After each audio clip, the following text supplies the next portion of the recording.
বন্ধুরা, তোমরা সবাই কেমন আছো? আশা করছি ভালো আছো। আর আমিও খুব ভালো আছি। আজকে ব্লগটা শুরু করছি বিকেল 4টা থেকে আমি ব্লগটা স্টার্ট করছি তোমাদের সাথে নিয়ে। ব্লগটা স্কিপ না করে সম্পূর্ণ ভিডিওটা দেখো। আশা করছি ভিডিওটা তোমাদের ভালো লাগবে। আর আমি আর সম্পাদি যাচ্ছি রথযাত্রাতে, মানে শক্তিগড় যে রথটা হয় সেখানে কিন্তু আমরা যাচ্ছি। আর যাওয়ার সময় দেখতে পেলাম এই গরুটাকে, আর এই গরুটার জন্য আমরা রাস্তা পার হতে পারছিলাম না। তারপরে আর কি করব, ওই গরুটার ইগনোর করে তারপরে আমরা তার পাশে যে রাস্তাটা আছে সেই রাস্তাটা দিয়ে গেলাম। তারপরে টোটোতে উঠে পড়লাম। টোটোতে উঠে মনে করো শক্তিগড়ের যে রাস্তাটা আছে 4 রাস্তা মোড়, ওখানটায় গিয়ে নামবো।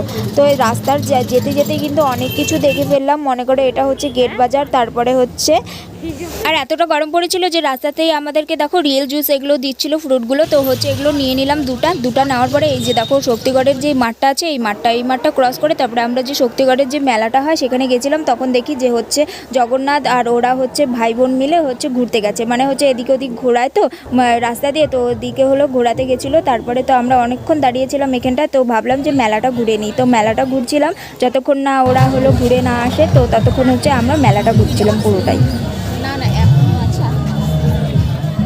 তারপরে দেখতে পেলাম এই যে ছোট একটা রথ। তো এই রথটা কিন্তু বেশ সুন্দর সাজিয়েছিল আর খুবই ভালো লাগছিল, দেখো তোমরা। আবার দেখো গপুকেও কিন্তু ঘুরতে নিয়ে এসেছিল রথযাত্রায়। দেখো কতটা ভিড় ছিল, পুরো কিন্তু ভিড় ছিল। দিনের বেলায় এতটা ভিড় ছিল, রাতের বেলা তো আরও ভিড় হতো। তারপরে দেখো আমরা কিন্তু মেলাটা ঘুরছিলাম আর অনেক সুন্দর সুন্দর জিনিস দেখছিলাম। আর পুতুল থেকে শুরু করে জুতো থেকে শুরু করে মানে সব কিছু পাওয়া যায় ওখানটা। সব কিছু বলতে অনেক কিছুই পাওয়া যাচ্ছিলো। তো খুবই ভালো লাগছিলো। দেখো তোমরা এখানে সম্পাদি মানে ভাগনার জন্য ইসে নিচ্ছিল, এই যে বেলুনগুলো, যে এগুলোর কী নাম আমি জানি না, কিন্তু এইগুলো নিচ্ছিল মানে বাচ্চাদের হাতুড়ির মতো যে ইসে করে। তারপরে লটকা নিয়ে নিল সম্পাদি এখানে। আর লটকার কিন্তু অনেকটাই দাম কম ছিল। মনে করো আমাদের 20 টাকা দিয়ে 250-র মতো, 250 হবে হয়তো, হ্যাঁ 250 হবে ওরকম কিন্তু আমাদেরকে দিয়ে দিয়েছিলো। আর এখানে দেখো কত সুন্দর সুন্দর ব্যাগগুলো, কিন্তু এগুলো 100 টাকা করে পাওয়া যাচ্ছিলো। আমি এখানে দেখছিলাম যে কোন ব্যাগটা নেওয়া যায়। আর আমি সোজারাতে গেছিলাম, অত টাকা নিয়ে যাইনি, কিন্তু ভাবছিলাম যে দেখে যাই যে কীরকম ব্যাগগুলো আছে। তাহলে উল্টা রথে যখন আসবো তখন যে কোনো একটা সুন্দর দেখে একটা ব্যাগ নিয়ে নেব। তো ওইখানেই আমি তাই দাঁড়িয়ে দাঁড়িয়ে দেখছিলাম। তারপরে এই গ্যাস বেলুনটা দেখতে পেলাম। এই গ্যাস বেলুনটা কিন্তু বেশ ভালো লাগছিলো। দেখো আকাশের মধ্যে উপরে মানে হাওয়ার মধ্যে উঠছিল, আর কি ভালো লাগছিলো দেখতে। আর সাথে দুটো আবার মাছ আছে, মানে ডলফিনগুলো। আর এখানে দেখো প্রচুর পরিমাণে ভিড় ছিল। আর শক্তিগড়ে যে আমাদের শিলিগুড়িতে সব থেকে বড় মেলা হয় এই শক্তিগড়ে। তো এখানটা দেখো প্রচুর কিন্তু ভিড় ছিল আর প্রচণ্ড গরম লাগছিল। তারপরে আর একটা গোপুসোনাকে দেখে ফেললাম, আর ও কিন্তু ঘুরতে এসেছে রথযাত্রায়, কি সুন্দর করে, দেখো আমাদের মতনই। আর দেখো এই মেলাতে কি না পাওয়া যায়, জুতো থেকে শুরু করে কিন্তু সব কিছুই পাওয়া যাচ্ছিলো। জুতোগুলো কিন্তু খুবই কম দামে দিয়ে দিচ্ছিলো। আর এখানে দেখো পাঁচালি আছে, আর এখানে লটকাগুলো, কি সুন্দর লটকাগুলো খুবই কম দামে দিয়ে দিচ্ছিলো। সোজা রথ বলে কিন্তু কম দামে দিয়ে দিচ্ছিলো। আর ওরা বলছিল যে উল্টা রথে নাকি আরও বেশি দাম হবে। সেজন্য আমরা কি মানে যেগুলো নেওয়ার সেগুলো কিন্তু নিয়ে নিয়েছিলাম, বেশি কিছু নেইনি। তোমাদেরকে আস্তে আস্তে বলবো, দাঁড়াও তোমরা ব্লগটা সম্পূর্ণ দেখতে। তো দেখো ঘুরতে ঘুরতে কিন্তু পুরো রথ মেলাটাই আমরা ঘুরে ফেললাম। তাও কিন্তু রথ কিন্তু এখনও আসেনি, তো ওরা এখনও ঘুরে আসেনি। সেজন্য আমরা কি করলাম যে মন্দিরের ভেতরে ঢুকলাম। ঢুকে দেখলাম যে এখানেও কিন্তু চিনি কলা দিচ্ছে। তো ওদের মানে জগন্নাথ আর সুভদ্রা আর বলরামের ওদের কিন্তু ফেভারিট খাবার, মানে ওরা পছন্দ করে, ফেভারিট না মানে পছন্দ করে চিনি কলা। সেজন্য কিন্তু সবাই চিনি কলাই ওখানটা দিচ্ছিল। আর এখানে চন্দ্রমিত্রও দেওয়া হচ্ছিল। তো আমরা এক কাজ করলাম, বাইরে গেলাম চিনি কলা আনতে। তখন দেখি যে রথটা মানে ওরা ঘুরে তারপরে কিন্তু আসছিল। কি ভাগ্য দেখো আমাদের, তারপরে কিন্তু আমরা দর্শন পেলাম।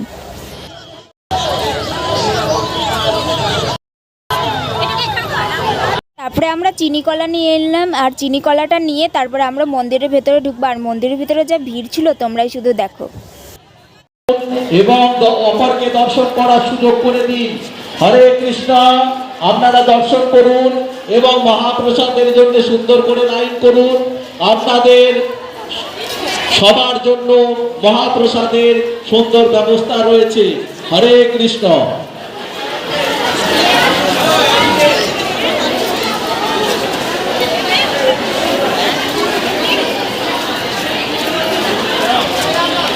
হরে কৃষ্ণ, হরে কৃষ্ণ। জলের মিস্ত্রি, কলে জল নাই, জলের ডিপার্টমেন্টে যারা রয়েছে, জলের মিস্ত্রি, কলে জল নাই, আপনি জলের ব্যবস্থা করুন। আমাদের বড় মন্দিরের পিছনে জলের ট্যাঙ্কি আছে, আপনারা ওখানে হাত ধুতে পারেন। হরে কৃষ্ণ, হরে কৃষ্ণ। বড় মন্দিরের পিছনে জলের ট্যাঙ্কি রয়েছে, ওখানে আপনারা হাত ধুতে পারেন। হরে কৃষ্ণ। আপনারা পাতা এখানে ওখানে ফেলবেন না বা ছেড়ে যাবেন না। আপনারা এটা ছিল খিচুড়ি নেওয়ার লাইন, আর এই লাইনটা দেখে আমার খিচুড়ি খাওয়া মিটে গেছে, কেন কি এই ভিড়ের মধ্যে আমি খিচুড়ি খেতে পারবো না, কেন কি এতটাই গরম। তারপরে মন্দির থেকে বেরিয়ে আমরা রাস্তার দিকে গেলাম, তখন দেখি মেন রোডে এই রথটা যাচ্ছিল, তারপরে কিন্তু আমরা রথ টানছিলাম। এই দেখো, তোমরাই দেখো কতটা ভিড় ছিল।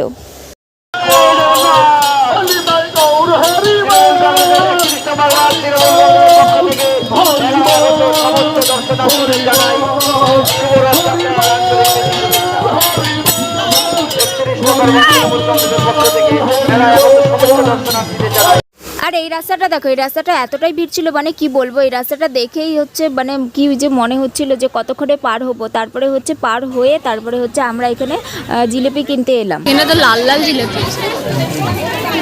কত জিলাপি?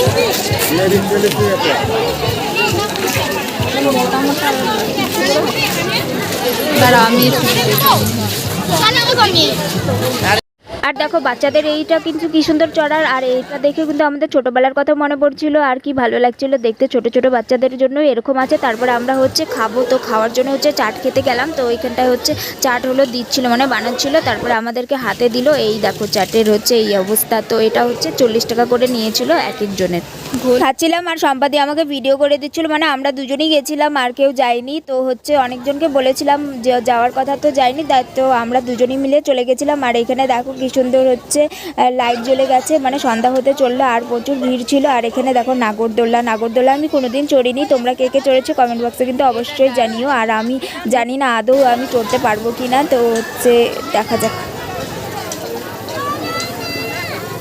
তারপরে মেলা থেকে আমরা বাড়ির দিকে রওনা হলাম। আর এই যে দেখো হনুমানকে দেখতে পেলাম, মানে বানরকে দেখতে পেলাম। তো এই বানরটা দেখো, দেখেই কিন্তু আমাদের ভয় লেগে গেছিলো। তারপরে দেখি যে আগালো, আর আমরা মানে লুকোচ্ছিলাম, মানে আমার হাতে জিলেপি ছিল, লটকা ছিল, কলা ছিল। তো ওকে যদি দিতাম তাহলে যদি আমাদের পিছে পড়ে যেত, তো সেজন্য আমরা দেইনি। তো ওদিক থেকে চলে এলাম। আর এখানে দেখো সবাই কিন্তু ভিডিও করছিল। এই বানরটা বেশ বড় ছিল। তারপরে আস্তে আস্তে মানে এর সাথে সাথে দেখলাম যে এদের বাচ্চাগুলোও আছে, ছোট ছোট বাচ্চাগুলো কি সুন্দর।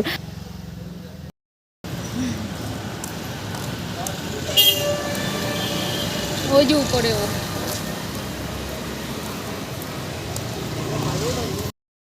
দেখা যাচ্ছে না, আমার এখানে দেখা যাচ্ছে। তো এখানে টোটোর জন্য ওয়েট করছিলাম, তারপরে আমরা হেঁটে হেঁটে চলে এলাম। আর চলো ভিডিওটা এখানে শেষ করে দিচ্ছি। ভিডিওটা তোমাদের কেমন লাগলো অবশ্যই কমেন্ট বক্সে জানিও। ভিডিওটা ভালো লাগলে লাইক করে দিও। আর চলো টাটা, দেখা হচ্ছে নেক্সট কোনো ভিডিওতে। সবাই ভালো থেকো এবং সুস্থ থেকো।